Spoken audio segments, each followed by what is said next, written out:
देखिए, अभी तक आपने जो भी काम किया है प्रोजेक्शंस में वो ऑर्थोग्राफिक पे काम किया है, यानी कि जिसमें आपने टॉप व्यू बनाया है, जैसे कि फ्लोर प्लान बनाना, सेक्शन बनाना, एलिवेशन बनाना, वो सब हमारे ऑर्थोग्राफिक प्रोजेक्शन का पार्ट थे। जैसे ये कोई ऑब्जेक्ट है, आप या तो उसका साइड व्यू बनाते थे, या टॉप से जो दिख रहा है वो बनाते थे, या फ्रंट से जो दिख रहा है वो बनाते थे। ये सब आइसोमेट्रिक व्यू कहलाते हैं, क्योंकि आप जिस व्यू को भी बनाते थे वो उसके परपेंडिकुलर देखते थे उसको, तभी तो व्यू बनता था। इस प्रोजेक्शन को हम क्या बोलते थे? Orthographic projection. अब हमें बात करनी है रिलेटेड टू आइसोमेट्रिक प्रोजेक्शन। जैसे ये ऑब्जेक्ट आपके सामने नजर आ रहा है, इसमें यहाँ भी लाइन होना चाहिए। ये ऑब्जेक्ट आपके सामने आपको नजर आ रहा है, तो आप इसको देखने से आप इसको 3D में इमेजिन कर पा रहे हैं बहुत इजीली। अगर मैं आपको केवल ये 3 व्यूज दूं, इस व्यू को मैं हटा दूं यहां से, तो आपके लिए इसको इमेजिन करना 3D में मुश्किल होगा अगर ये ना दिया जाए। होगा? तो किसी भी पार्ट की, किसी भी प्रोडक्ट की विजुअलाइज करने के लिए, किसी भी पार्ट को, किसी भी बिल्डिंग को, किसी भी कंपोनेंट को हम विजुअलाइज करने के लिए उसका आइसोमेट्रिक व्यू बनाते हैं। आइसोमेट्रिक व्यू 3D नहीं होता, आइसोमेट्रिक भी 2D ही होता है। कंडीशन ये है कि हमारे पास आइसोमेट्रिक व्यू में कुछ स्पेसिफिक एंगल होता है, that is 30 degree, positive x के साथ भी और निगेटिव एक्स के साथ भी, दोनों एंगल 30 डिग्री ही होते हैं। कभी कभी इंटरव्यूअर आपको घुमाने के लिए क्वेश्चन ये पूछ लेता है कि आइसोमेट्रिक प्रोजेक्शन में y एक्सिस के साथ एंगल कितना बनता है। कितना बनेगा जी? 60, क्योंकि टोटल 90 होता है, 90 में से 30 सब्ट्रैक्ट कर दीजिए, 60 डिग्री आ जाएगा। तो अगर कोई आपसे ये बोले कि आइसोमेट्रिक में एंगल 60 डिग्री बनता है, तो आप उसे गलत नहीं कह सकते, क्या पता वो y के अकॉर्डिंग बता रहा हो। अगर वो x के साथ 60 बता रहा है तो गलत है। ठीक है जी बात? ओके, आइसोमेट्रिक के अपने कुछ रूल हैं। ये तो हो गया कि यार x 30 डिग्री x के साथ बनेगा, 60 डिग्री y के साथ बनेगा। अपने क्या रूल है कि आइसोमेट्रिक में हमने देखा 3 व्यूज होंगे, left side, right side, top side. ये एंगल 30 डिग्री हो गया, यानी कि ये अगर x एक्सिस है तो इसके साथ ये हो गया 30 डिग्री, ये हो गया 90 डिग्री, और ये हो गया 150 डिग्री। बात सही है? तो एक तो प्लेन ये हो सकता है, देखो, या तो ये वाली एज या ये वाली एज, यानी कि टॉप व्यू ऐसे ही बना हुआ है ना इन्हीं से। तो टॉप व्यू बनाने के लिए मुझे ये प्लेन चाहिए, राइट व्यू बनाने के लिए मुझे ये वाला प्लेन चाहिए, ये वाला और ये वाला। लेफ्ट बनाने के लिए मुझे ये वाला और ये वाला प्लेन चाहिए।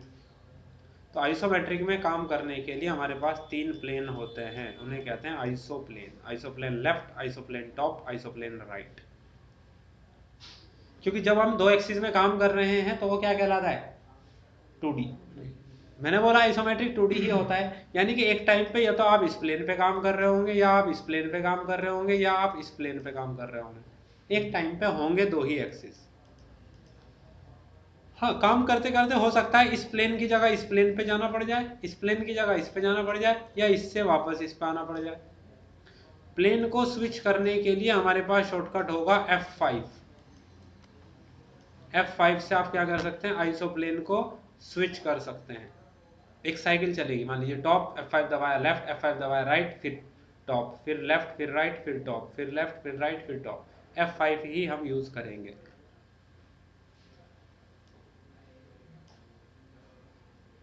ठीक है जी? ऑर्थो बोर्ड हमेशा ऑन रहेगा, क्योंकि अगर ऑर्थो ऑफ होता है, आपको पता है आप एक्सिस के अलोंग नहीं चल पाते, रैंडम जाते हो। और रैंडम जाने का मतलब यह एंगल कोई भी हो सकता है, बट आइसोमेट्रिक में तो एंगल फिक्स रहेगा, इसलिए ऑर्थो हमेशा ऑन रहेगा आइसोमेट्रिक में। क्लियर है बात? दोनों पॉइंट? कुछ commands offset, mirror, circle, rectangle ये हम आइसोमेट्रिक में यूज नहीं करते। क्यों? एक लाइन है, इसको ठीक वर्टिकल डायरेक्शन में ऑफसेट कर किया जाता है, परपेंडिकुलर डायरेक्शन में। हॉरिजॉन्टल लाइन है तो इसके परपेंडिकुलर डायरेक्शन में आप उसको ऑफसेट करते हो, लेकिन आइसोमेट्रिक में तो एंगल चल रहा है 30 डिग्री का, वहां ऑफसेट करोगे तो कैसे काम चलेगा? एप्लीकेशन बदल जाएगा। बात समझ आई? इसलिए इन कमांड्स का हम यूटिलाइजेशन नहीं करते। ठीक है यार, रेक्टेंगल हो तो हम लाइन से बना देंगे, ऑफसेट की जगह हम कॉपी यूज कर लेंगे, कॉपी विद डिस्टेंस। मिरर की जगह आधा काम करके आधा मिरर कर दिया जाता है, कोई बात नहीं, हम काम पूरा कर लेंगे।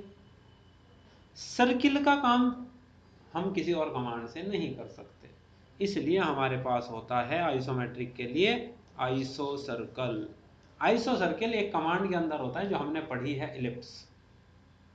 इलिप्स कमांड के अंदर आइसो सर्कल दिया गया है। अब अगर आप आइसो सर्किल की बात करें तो देखो, E L enter I enter, फिर सर्किल कैसे बनता है? सेंटर पॉइंट बता के रेडियस बता देते हैं। यहां सेंटर पॉइंट बताने के बाद और रेडियस बताने से पहले आपको इसका आइसोप्लेन फिक्स करना पड़ेगा, क्योंकि हो सकता है तीनों में से किसी कौन से आइसोप्लेन पर आपको उसकी नीड है। ये किससे फिक्स होगा? वही F5 कि कौन से प्लेन पे बनाना है, तो आइसो सर्किल बन जाएगा। इसके बाद 3D आ जाता है। तो आइसोमेट्रिक की थियोरेटिकल कंसेप्ट बस इतने से है। ठीक है जी बात? ये मैं आपको भेज दूंगा पेज नंबर 23, क्योंकि इसी पे खत्म हो जाएगा आइसोमेट्रिक। उसके अलावा अगर हम बात करें तो किसी एग्जाम्पल को लेते हैं और डायरेक्टली एक ड्राइंग बता देता हूँ मैं कैसे बनेगी आइसोमेट्रिक में, और उसी से आपको सारी चीज़ें क्लियर हो जाएगी। सबसे इम्पोर्टेंट बात यह है कि आइसोमेट्रिक में स्विच कैसे करें। अभी तक हमने बोला हम जितना भी काम करते थे वो ऑर्थोग्राफिक में करते थे।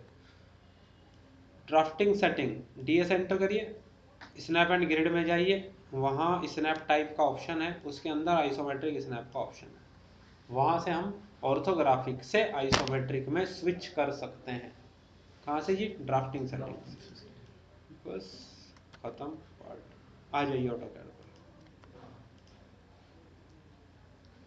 ड्राफ्टिंग सेटिंग कभी तो यूज किया होगा,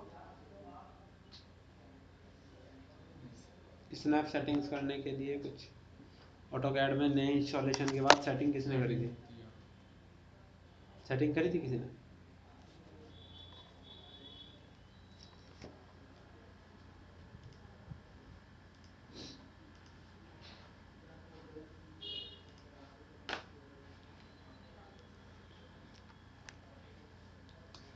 isometric D S enter drafting setting, snap and grid, नीचे स्नैप टाइप, ग्रिड स्नैप, ये रहा आइसोमेट्रिक स्नैप, सेलेक्ट किया, ओके कर दिया। अब देखो आपका कर्सर बदल गया।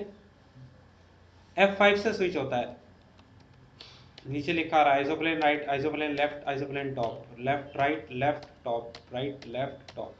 स्विच इसी से कर सकते हैं। ऑर्थो को हमेशा ऑन रखना है। अब बात करते हैं जी, ड्राइंग बनाते हैं बस सीधे।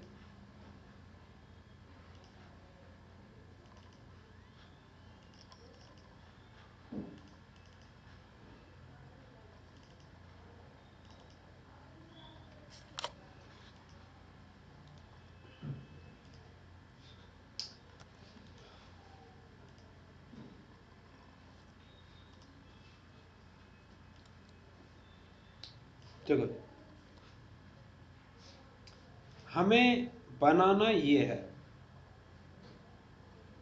ये फिगर डिटेल है यहाँ और यहाँ। मैंने क्या बोला? आइसोमेट्रिक होता है विजुअलाइजेशन के लिए, डिटेलिंग के लिए हमने जो अभी तक पढ़ा है ऑर्थोग्राफिक, जैसे इसका साइड व्यू ये रहा, इसका फ्रंट व्यू ये रहा, इन दोनों से डिटेल्स रीड करनी है और आगे का काम करना है। तो अगर मैं साइड व्यू की डिटेल यहाँ से देखूँ, ये 87, 75, 60, ये वाली डिटेल यहाँ दी गई है 45, ये वाली डिटेल 15 है, और फिर ये इंक्लाइंड है, ये वाली डिटेल्स मिल गई साइड की। 87, 75, 60।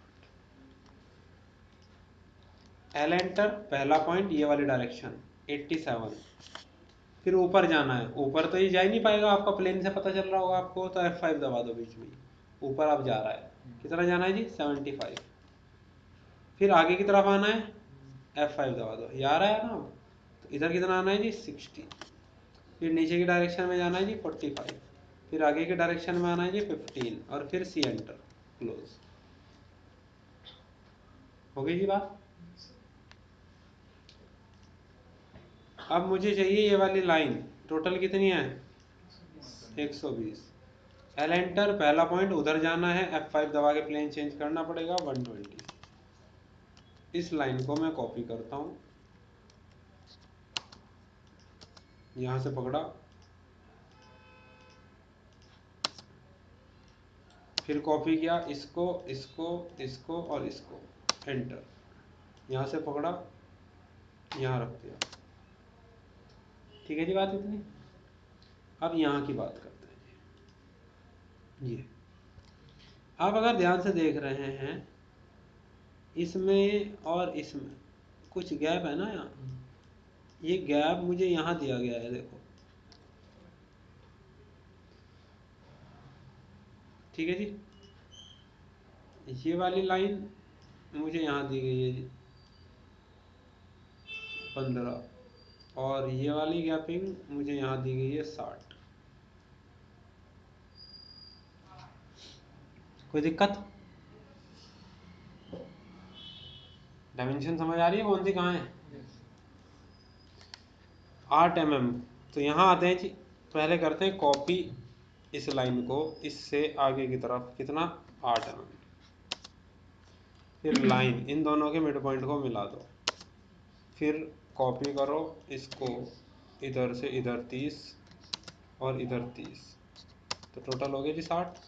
इसे हटा दो, ट्रिम को यूज़ करो, ये। फिर एक लाइन लो, यहाँ से नीचे की तरफ जाना है, F5 दबा दो, कितना जाना है जी 15। फिर बाहर की तरफ आना है, F5 दबा दो, कितना आना है हमें नहीं पता, तो हमने ऐसे खींचा और छोड़ दिया रैंडम। ठीक है जी बात। फिर से कॉपी किया इस वाली लाइन को, इंक्लाइंड को यहाँ से उठा करके यहाँ रख दिया और यहाँ रख दिया। फिर से कॉपी किया इस वाली लाइन को, यहाँ से उठा करके यहाँ रख दिया, और ये दोनों लाइन जहाँ मिली वहाँ रख दिया। फिर ट्रिम यूज़ किया, इसको इसको इसको इसको, बात खत्म। आगे का काम हो गया।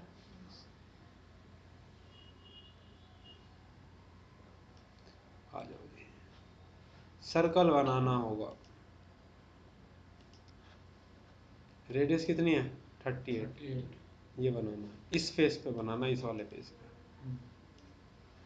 तो देखो, अगर आप यहाँ जाके एक सर्कल बना दोगे सी एंटर करके 38 का, तो आपको ऐसा लगेगा अजीब सी ऐसी इंक्लाइंड हो रखा है, क्योंकि सर्कल बनना ही नहीं है, आइसो सर्कल बनना है। आइसो सर्कल होता है इलिप्स के अंदर, E L enter, I enter.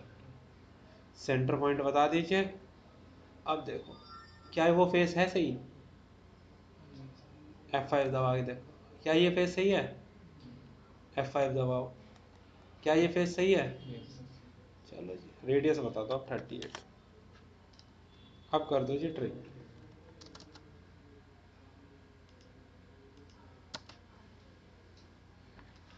L enter, देखो जी, ये 15 है, ये 30 है, और ये 15 है। लेकिन मेरी प्रॉब्लम ये है, मुझे ये वाले डायमेंशन भी तो चाहिए। ये कहाँ है?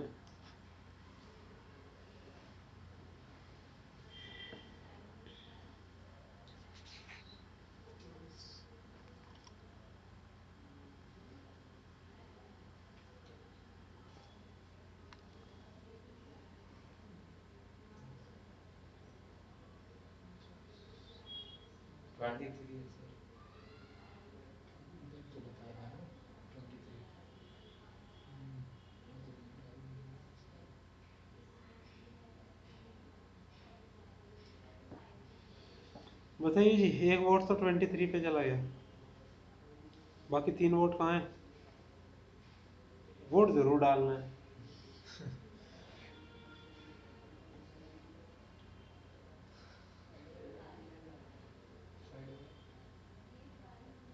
उसके क्या देख रहे हो तो देखो 96, हाँ हाँ 96, दोनों बीच सेंटर से।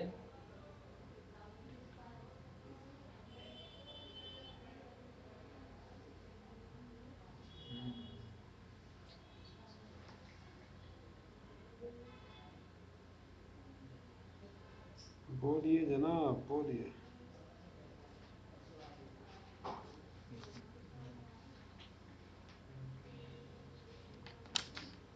यार इतना छोटा सोचना होता है भैया। वो जो मुझे लेंथ चाहिए वो ये वाली लेंथ है। रेडियस 38 है, यानी कि यहाँ से यहाँ तक का वैल्यू 38। ये 96 का आधा कर दो, यहाँ से यहाँ तक हो गया 48। 48 में तो 38 जाएगा, कितना बचेगा? 10। तो बस हाँ बिल्कुल, ड्राइंग ही नहीं रीड हो रही हमसे, क्या होगा आगे।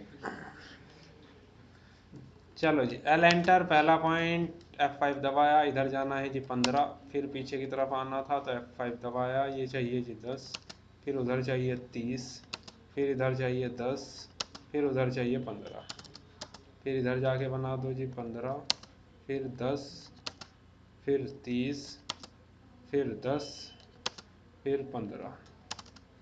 अब मैंने इसे ट्रिम कर दिया, इसे कॉपी कर दिया, यहाँ से, अरे भैया इसे इस पॉइंट से यहाँ रख दिया, यहाँ रख दिया, यहाँ रख दिया, फिर मैंने इसे ट्रिम किया।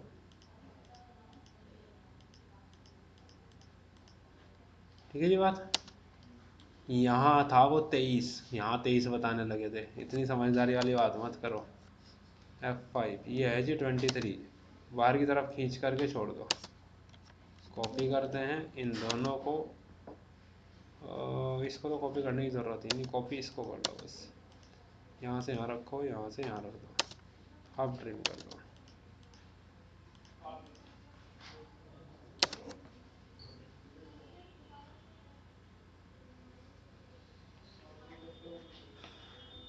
यहाँ इस फिगर में यहाँ आर्क नहीं दिखाया गया, लेकिन ये दिखाई देगा क्योंकि इधर से इसका विजिबिलिटी आ रही है इस एंगल से, इसलिए मैंने इस पार्ट को ट्रिम नहीं किया यहाँ वाले को।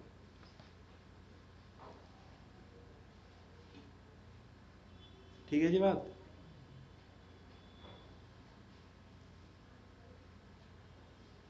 बस इतनी सी कहानी है, आइसोमेट्रिक में कुछ और है ही नहीं, इस तरह बनते हैं isometric drawings. F5 F5 F5 F5, और तो हमेशा ऑन रहेगा प्लेन बदलने के लिए। वो सर्किल नहीं बनेगा, आइसो सर्किल बनेगा। रेक्टेंगल यूज नहीं कर सकते, लाइन से ही बनाना पड़ेगा। मिरर नहीं कर सकते, पूरा काम करना पड़ेगा। सर्कल को चेंज करने का क्या है F5 F5 प्लेन ही तो बदलना है कि कौन से प्लेन पे चाहिए। ठीक है जी बात। बस आइसोमेट्रिक खत्म, और क्या चाहिए आपको। दिखने में तो चलो बहुत जी। इजी था इजी नहीं, देखने में दिखने में खाली